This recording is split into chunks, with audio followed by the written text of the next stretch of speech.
What's going on, everybody? My name is Tyler, and today is part number 4 of my top 10 NFL players by position, ranking, series, whatever you want to call it. In today's video, we're going to be discussing the tight ends. If you haven't watched the first 3 parts, first of all, highly recommend doing so after you watch this one, of course, because you've already started. Why stop now? But in terms of my criteria when it comes to these lists, I'm solely not going off their stats from this past season. I'm going to look at their careers as a whole, injury histories, their progression or regression during their careers, or where they are in their current state of their careers.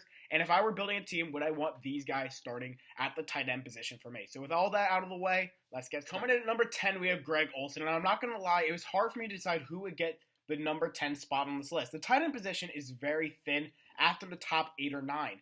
And deciding who gets the final spot was difficult. But in the end, I decided to go with Olson because he has been uber consistent his entire career for the most part. The last 3 seasons have not been what Olson would have liked, as he has only played in 30 out of a possible 48 games, since playing in every game but 2 from 2007 to 2016. Olson has had a very good career, especially since coming to Carolina in 2011, but in 2019, he simply was not his best. This season, Olson played in only 14 games, catching 52 passes for 597 yards, and found the end zone twice.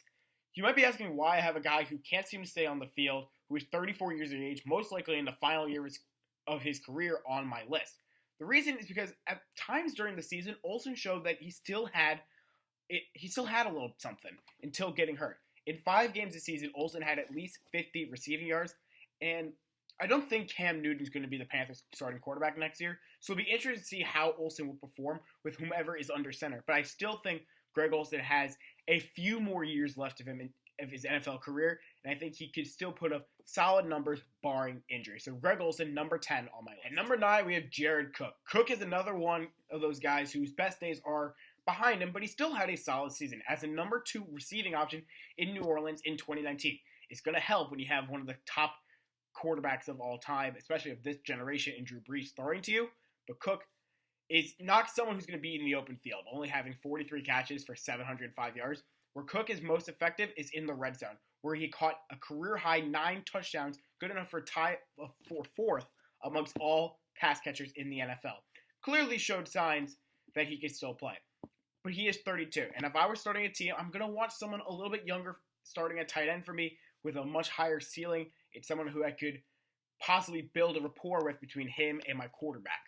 Cook did have a very solid year, though, and it'll be interesting to see how his career continues so far, because the last few years he's been bouncing around. He was in Green Bay for a season or 2, was in Oakland for 2 years, now first season in New Orleans. What has the next couple years for Jared Cook? He's at number 9 on my list. At number 8, we have Hunter Henry.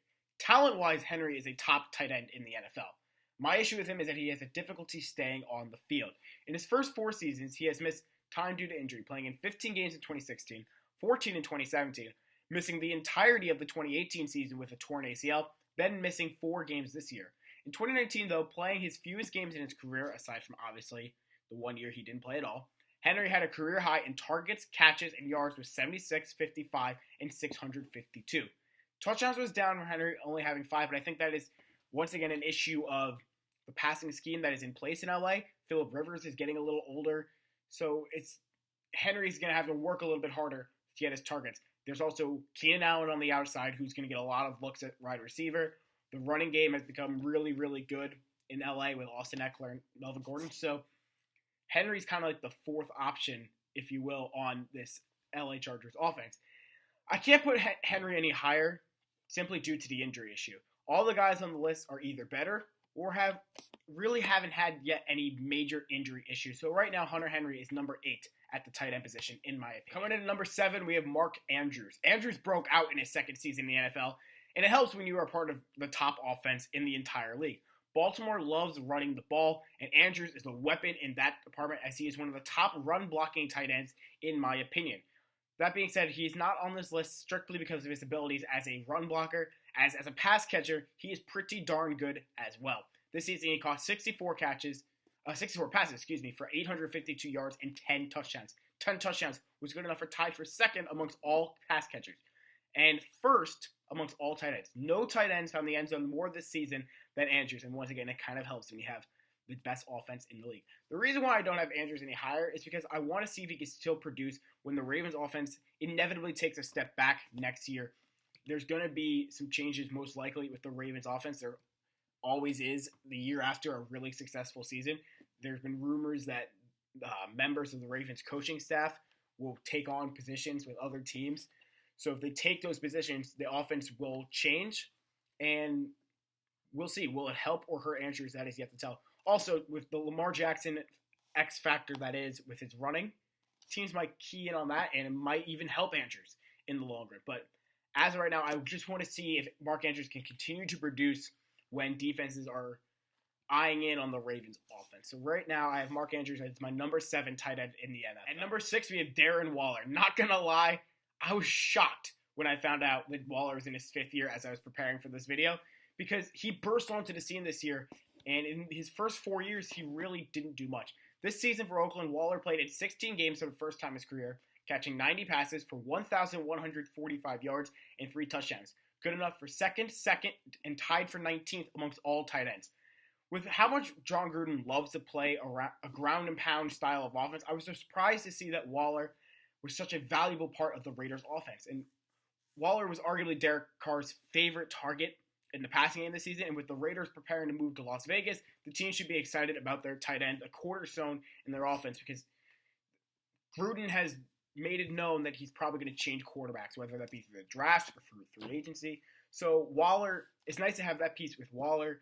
You'll have Josh Jacobs at running back, maybe some other guys at wide receiver, some pieces to build around. So whomever comes in at the quarterback position, they have a very solid running back and a very solid tight end.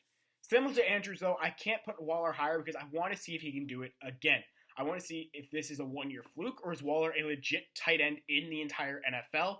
And I think having a change at quarterback will definitely prove to me whether or not Waller is a legitimate force at the tight end position. So as of right now, Darren Waller, number 6 on my list. Coming in at number 5, we have Evan Engram. In his 3rd season in the NFL, Engram, without a doubt, had his worst season in the league. In only 8 games this season, Engram caught 44 passes for 467 yards and 3 touchdowns. The reason as to why Engram played only 8 games was due to the fact that he suffered a foot injury that saw him ending up being placed on IR. And we really don't know how long that foot injury lingered for Engram throughout the season. Engram is a part of a core of the Giants that includes Saquon Barkley, Daniel Jones, himself, and Sterling Shepard that has the potential to be something really special in years to come. The thing is, he's just got to remain on the field. The reason why he is so high is there's a potential for greatness, and in his first season in the league, he showed that he has the talent to be a top tight end in the NFL. Problem is, he just can't stay healthy. He will be able to be atop the tight end list in the NFL for the next half decade or so, as long as he's able to stay healthy. I'm going to keep repeating it because that's his only knock. He's been able to produce numbers when he is on the field, but when he's not, he just can't produce.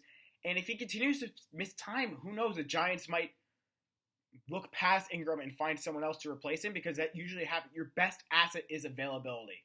So if you're not available, you're just not going to get playing time because someone else is going to come take your place. Hasn't happened yet for Engram, but who knows? I think if he can remain healthy, he, Shepard, Barkley, Jones could run the NFC East for years to come. Maybe that's just a Giants fan in me, but as of right now, neither here nor there. Evan Engram, number 5 on my list. Number 4, we have Zach Ertz. Compared to 2018, Ertz had a down year, but Ertz still had a strong season in 2019. In 15 games, Ertz caught 88 passes for 916 yards and 6 touchdowns, and ranking among tight ends 3rd, 4th, and 4th in each category, respectively. If Ertz was not already prior to the season, he was the entirety of the Eagles' passing offense in 2019. That was amplified this season due to all the injuries the Eagles suffered at wide receiver. I debated putting Ertz at number 3, but my one concern is that are the injuries going to catch up with Ertz? He gets hit a lot, being that he is so relied upon for the Eagles' offense. We saw he wasn't himself against Seattle in the Eagles' playoff game, as he was dealing with back and rib issues that caused him to miss Week 17. Are these injuries going to catch up with him? He just takes a beating. Will be similar to a Rob Gronkowski type thing where Ertz has to miss significant time because of all the hits he's taking. He's not obviously as big and as powerful as Gronk was, but it's kind of the same theory. And also because of how much he's relied upon, he's going to get closely guarded, especially given the unreliableness of the other Eagles pass catchers. So with all that being said, getting the hits he takes, the time he's going to inevitably miss due to injury, and the fact that defenses are going to key in on him because they don't want him beating them, I'm a little weary to put Ertz higher. But as of right now, he's proven that he is a top 4 tight end in the NFL. Whether or not how long that lasts is still to be seen. But as of right now, I have Zach Ertz as my number 4 tight end. At number 3, we have Austin Hooper. Playing in just 13 games this season, his fewest of his career, by the way, Hooper had his best season of his career. This season, Hooper caught 75 passes for 787 yards and 6 touchdowns as a member of an Atlanta offense that was not at its best for the majority of the season, if you ask me. And until he got hurt, Hooper was also the best tight end in fantasy football this season, dominating week in and week out. The reason why I have him higher than Ertz, is because he is 4 years younger, and it seems that he's just entering his prime at 25, whereas Ertz is going to be 30 next season. My one concern with Hooper is whether or not this is a fluke. Julio Jones and Calvin Ridley certainly did not have their best seasons of their career, and will Hooper regress next season? As well as Matt Ryan is going to be getting older, so that could always play a factor. Jones, Ridley will be coming back. Devonta Freeman didn't have his best season. He'll probably get back into the mix a little bit more. But the one bright side for Hooper as of right now, aside from his talent level, we saw Tony Gonzalez have success in Atlanta toward the end of his career. Now, Hooper is certainly no Tony Gonzalez by any stretch of the imagination, but the opportunity is there. There's been success at the tight end position in Atlanta with Matt Ryan at quarterback. Hooper could fall into the footsteps of Tony Gonzalez somewhat. If you get what I'm saying, though, Tony Gonzalez had success as a member of the Falcons while he was in the latter part of his career. Hooper, as I mentioned, still just about to enter his prime. Who knows what he can do in this Atlanta offense with all the weapons in that offense? Because if defense are going to be focusing on Julio Jones, focusing on Ridley, they might forget about Hooper, and that might be a blessing in disguise for him. But all that being said, I could put Hooper at number 3 on my list. He had a remarkable year this year, and I'm very excited to see what is to come for him. Coming in at number 2, we have George Kittle. Kittle, I love watching him play. He is my favorite player to watch at the tight end position right now because he is electric. This season did start a little slow for Kittle, but only played in 14 games, and compared to 16 in 2018, all that being said, Kittle put up similar numbers. He had 85 passes caught for 1,053 yards and 5 touchdowns. As I said, Kittle is electric. He has proven that he has big playability, and he is the focal point of this 49ers passing game at the receiver/tight end position.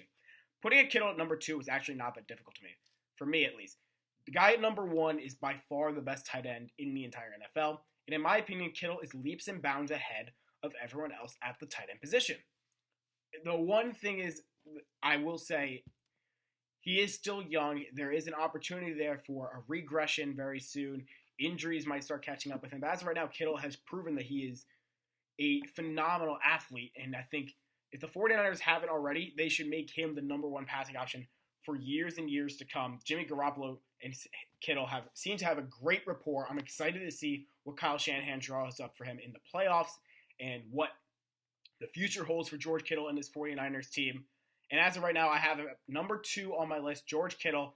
I just love watching that guy. Coming in at number 1 is Travis Kelce. Similar to all my other top 10 lists I've done so far, you've probably guessed who the number 1 guy is because these guys are the best of their position.